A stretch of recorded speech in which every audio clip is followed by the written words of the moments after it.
So we're going to work on a project for the basement, fixing up the laundry room, and I need to change out my 10-inch table saw blade to a fresh one. I got some of the, if you start losing the tips of your teeth here, like this one for instance, you'll notice the blade will start really struggling up through. If you're trying to rip a 2x4 or something down, and it's just not a clean cut. So we're going to change this out with a fresh one, and let's get started. Obviously make sure it's turned off. You don't want somebody flipping it on while you're trying to change the blade.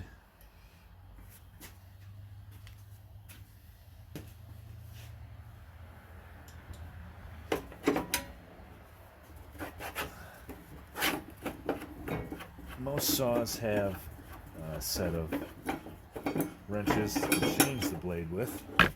These are underneath here.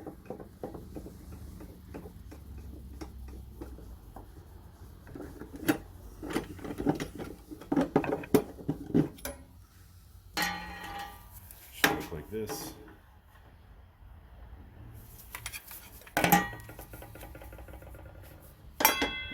The one with the slot in it.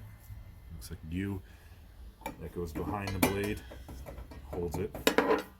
One that looks like a box wrench goes on the nut, and we're just going to carefully break these loose.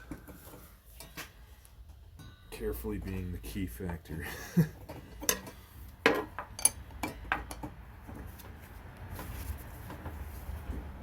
we go. Set the wrench, just let it hit the table right here while you crank on the knot on this side to break it loose. A couple turns, you can take it off with your fingers. The nut, cap washer holds the blade on. There we go. Easy as that.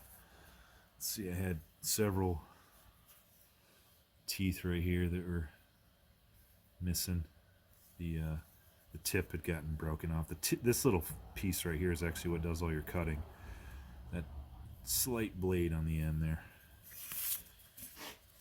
The project that I'm working on needs a finer finish, so we're going to go with the 40 tooth general purpose blade. It's good for long rips that give you a nice finished edge. Doesn't have too many teeth where it's going to slow you down. If you went with like an 80 or higher tooth count, it's really going to take you a while to cut through because you don't have as many gaps between your teeth, which gives you the area to clear the waste out of the board, so you can't really rip it down as quick as the one I had on there, a 24 tooth. You can see the difference in spacing between the 24 and the 40. 40 will still give me a nice finish, but it won't slow me down terribly much. So just goes on the same way it came out. Drop it in your dust guard slot, put it on the shaft, the retainer washer, and then put the nut on.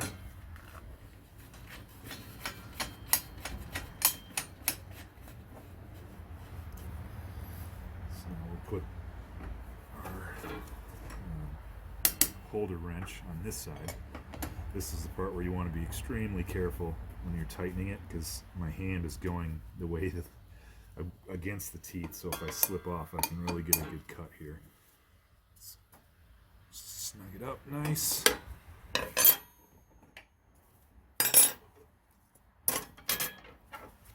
our cover plate back on, and that is it.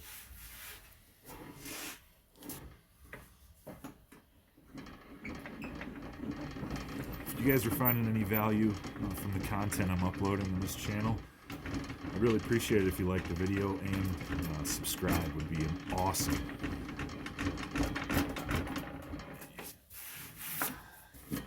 Thanks Thanks again.